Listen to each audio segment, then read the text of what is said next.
The Conjuring, Last Rites. The movie that promised the ultimate showdown between the Warrens and pure evil. The one that was hyped as the final chapter. And what did we actually get? Ed and Lorraine Warren basically clocking out of their demon-fighting careers like they were retiring from a desk job. I walked in expecting a horror version of Avengers Endgame. All the demons returning, maybe Valak crawling out of hell one last time, Annabelle breaking free, a final exorcism that shakes the whole Conjuring universe. Instead, what I got felt more like a farewell office party with some creepy lighting and a couple of jump scares. But okay, hype aside, let's dive into this grand finale and see if it's really worth the ride. Here's the thing. This movie isn't just Hollywood pulling random ghost stories out of thin air. It's based on the real-life Smurl haunting from the 1980s in Pennsylvania. Yep, the stuff you're about to hear is claimed to have really happened.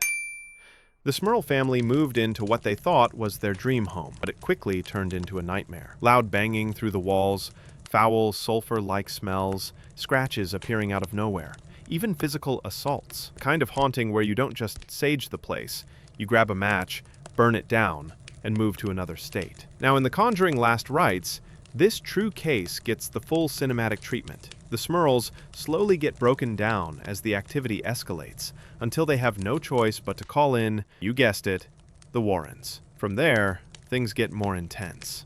Lorraine sees horrifying visions of tortured spirits chained in the afterlife. Ed's health is failing. His heart is literally a ticking time bomb. And the Smurls endure demonic torment that makes paranormal activity look like child's play. One of the nastiest moments? Lorraine choking on a mouthful of hair, pure nightmare fuel. Another? Blood gushing through the house like someone accidentally opened the faucets of hell. Creepy, disgusting, and honestly, some of the film's best visuals. And then, because this universe can't resist a cameo, we get Annabelle. Yes, the infamous doll rattles in her glass case during Lorraine's visions. But here's the kicker. It's short, it's fan service, and she doesn't actually do anything, which is frustrating because Annabelle has been central to this universe. Seeing her reduced to a 5-second jump scare is like inviting Iron Man into the finale and then having him just wave from the sidelines. The climax? Classic Conjuring chaos. Ed nearly drops dead mid-exorcism. Lorraine is pushed to the edge of her sanity, and in a rare twist, their daughter Judy steps up to protect them. For once, she's not just the kid in the background. It actually hints at Judy maybe carrying the Warren legacy forward if they ever want to expand spin-offs. In the end, the demon is cast out. The Smurls survive, but the Warrens walk away broken, fragile, and very much done with the fight. It's closure, but more of a quiet one than an epic explosion. And here's where the cracks show. This is supposed to be the finale, the big send-off. But instead of giving us Valak, the demon nun who's practically the face of the franchise, or even revisiting the Crooked Man, we get a random Demon of the Week. It's like ending the Avengers saga with Iron Man fighting the tax auditor. Annabelle? Man, what a waste. This doll basically carried the Conjuring spin-offs, launched her own trilogy. And here?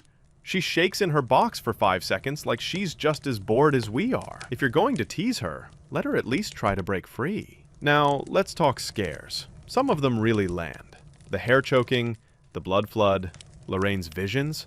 Those moments are nasty and creative. But too often it's the same old formula. Dark hallway, slow build, loud violin screech, ghost in your face, boo. After 8 movies, it feels more like a checklist than innovation. Worse, the middle act drags. Instead of building suspense, it feels like filler between the better scenes. And compared to The Conjuring 2, which gave us Valak and the Crooked Man, 2 instantly iconic horror villains, Last Rites feels safe, almost restrained. Here's what really works, though. Vera Farmiga and Patrick Wilson. These two are the absolute backbone of this franchise. Their chemistry, their emotional weight, they make even the weaker scenes believable. Without them, this movie would have sunk like a stone. Expect a film that's personal, emotional, and bittersweet, rather than a non-stop scare fest. If The Conjuring 1 was about raw terror, and The Conjuring 2 gave us larger-than-life villains, Last Rites feels more like The Conjuring, The Farewell. It's about closure, not escalation. If you're hoping for the most terrifying Conjuring yet, you'll be disappointed. But if you're here to say goodbye to Ed and Lorraine, and you care about their legacy more than the scares, then yeah, it delivers.